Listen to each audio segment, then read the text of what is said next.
Dear students, I am resuming my lecture. आज हम पढ़ेंगे माइक्रो फाइनेंस इंस्टीट्यूशन। इसके बारे में मैंने आपको टाइप्स ऑफ एनबीएफसी में बताया था। Micro finance institution means an institution which is financing at for micro amount, that means offer financial services to low income population. ये ऐसा इंस्टीट्यूशन है जो लो इनकम पॉपुलेशन को छोटे छोटे स्मॉल अमाउंट के लोन प्रोवाइड करता है, जो नॉर्मली बैंक्स प्रोवाइड नहीं करते। तो इसको हम माइक्रो फाइनेंस इंस्टीट्यूशन कहते हैं। ये जो पुअर हैं, लो इनकम ग्रुप के पीपल है, उनको क्रेडिट और अदर फाइनेंशियल सर्विसेज प्रोवाइड करता है। नाबार्ड ने माइक्रो फाइनेंस को डिफाइन किया है। नाबार्ड कहता है micro finance is what? Thrift, credit and other financial services and products of very small amount to the poor in rural, semi-urban and urban areas, provided to customer to meet their financial needs with only two qualification.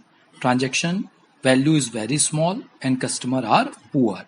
मतलब नाबार्ड के according भी micro finance में दो बातें important है। Transaction value यानी loan का amount small होता है, और मोस्टली जो पुअर कस्टमर है या लो इनकम कस्टमर है उनको लोन प्रोवाइड किया जाता है, फाइनेंस प्रोवाइड किया जाता है।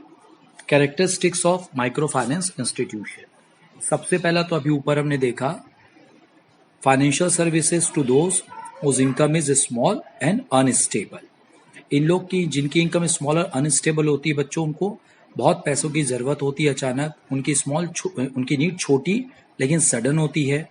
उन लोग बैंक्स में इसलिए नहीं जा पाते क्योंकि उनके पास कोलेट्रल नहीं होता।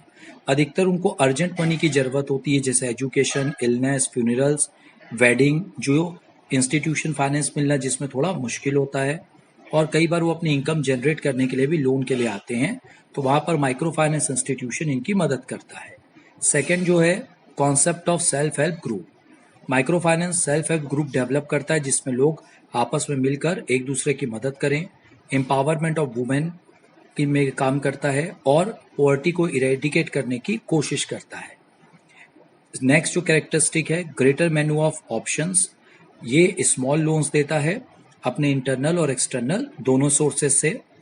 इसके साथ इसमें एक बहुत बड़ी फ्लेक्सिबिलिटी है, ये कोलेट्रल डिमांड नहीं करते। यानी अगर हम इसको कैरेक्टरिस्टिक्स को अगर समरी बनाए इसका, तो सबसे पहले लोन अमाउंट बहुत स्मॉल होता है एमएफआई का, रीपेमेंट पीरियड शॉर्ट होता है, ये इंटरनल एक्सटर्नल दोनों सोर्सेज से जो दोनों रिसोर्सेज को मोबिलाइज करते हैं, कोलेट्रल की जरूरत नहीं होती लोन लेने के लिए यहाँ से।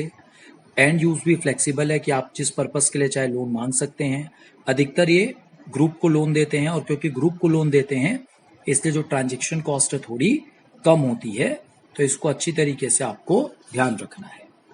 Incorporation of MFI. अगर आप एमएफआई बनाना चाहते हैं तो सबसे पहले आपको कंपनीज एक्ट में कंपनी इनकॉर्पोरेट करनी होगी। कंपनी इनकॉर्पोरेट करने के बाद आपको आरबीआई के पास रजिस्ट्रेशन के लिए जाना होगा। आप क्या क्या डॉक्यूमेंट देंगे आरबीआई को? सबसे पहले तो सर्टिफिकेट ऑफ इनकॉर्पोरेशन की कॉपी, आपके जो एमओ है उसमें जो मेन ऑब्जेक्ट है उसका एक्सट्रैक्ट के सर्टिफाइड कॉपी जो बताएगा आप फाइनेंशियल बिजनेस में एंगेज्ड हैं। आपका बोर्ड रिजोल्यूशन जिसमें 4 बातें होंगी। एक, आपकी कंपनी कोई एनबीएफसी का काम नहीं कर रही है और ना तो करेगी बिना आरबीआई के अप्रूवल के। आपने अभी तक पब्लिक डिपॉजिट ना तो एक्सेप्ट किया है, ना तो करेंगे बिना आरबीआई के अप्रूवल के। आपके जो डायरेक्टर्स का जहां जहां जिस जिस ग्रुप में सब्सटेंशियल इंटरेस्ट है वो डिस्क्लोज करेंगे, और आप अपने रिजोल्यूशन में बताएंगे कि आप आरबीआई के गाइडलाइंस के according fair practice code formulate करेंगे।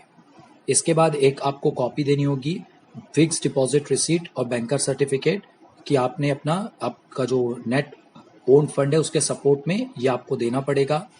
नेक्स्ट आपको ध्यान में रखना है, अगर आपकी कंपनी ऑलरेडी एग्जिस्टेंस में है तो आपके ऑडिटेड अकाउंट्स, डायरेक्टर्स रिपोर्ट और ऑडिटर्स रिपोर्ट आपको देनी होगी पिछले 3 साल की, या जब से आप एग्जिस्टेंस में हैं, विच एवर इज लोअर।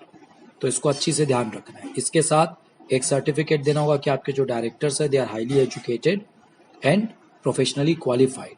साथ में एक और एक्सपीरियंस सर्टिफिकेट देना होगा कि आपके डायरेक्टर्स को financial service sector including banking sector का अच्छा खासा एक्सपीरियंस है। एक बैंकर्स रिपोर्ट देनी होगी जिसमें आपके जो एप्लीकांट कंपनी है उसका group, subsidiary, associate, holding, related party, director का जिसमें सब्सटेंशियल इंटरेस्ट है उनका जहाँ जहाँ जिस जिस बैंक में अकाउंट है, चाहे वो डिपॉजिटिंग अकाउंट हो या बोरोविंग अकाउंट हो, वहाँ के बैंक से एक रिपोर्ट लाकर देनी होगी, जिसमें बैंक बताएगा कि आपका जो बैंक के साथ जो डीलिंग है वो कैसा है, और आपका जो डिपॉजिट अकाउंट या बोरोविंग अकाउंट है उसका परफॉर्मेंस कैसा है, उसका कंडक्ट कैसा है, ये बैंकर्स रिपोर्ट में बताया जाता है।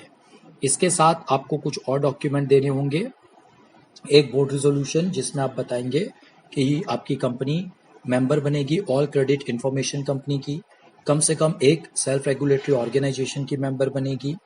साथ में आप आरबीआई के जो पॉलिसीज हैं, गाइडलाइंस है, pricing of credit, fair practice in lending, non coercive method of recovery, उसको आप फॉलो करेंगे। इसके साथ आप के जो आप एक बोलेंगे कि आपकी कंपनी जो है वो अनडिजायरेबल कॉन्सेंट्रेशन नहीं करेगी किसी पर्टिकुलर ज्योग्राफिकल लोकेशन पे, और आपकी company section 25 old company act और सेक्शन 8 न्यू कंपनी एक्ट यानी एनपीओ के अंतर्गत लाइसेंस नहीं है, यह आपको बताना पड़ेगा। और साथ में एक रोड मैप देना पड़ेगा कि आप कैसे 85% क्वालिफाइंग एसेट अचीव करेंगे। जब मैंने आपको टाइप्स ऑफ एमएफआई पढ़ाया था तब मैंने बताया था कि उनके पास 85% क्वालिफाइंग एसेट होनी चाहिए, तो इन बातों का आपको ध्यान रखना है। Thank you for watching. Subscribe my channel for more lecture.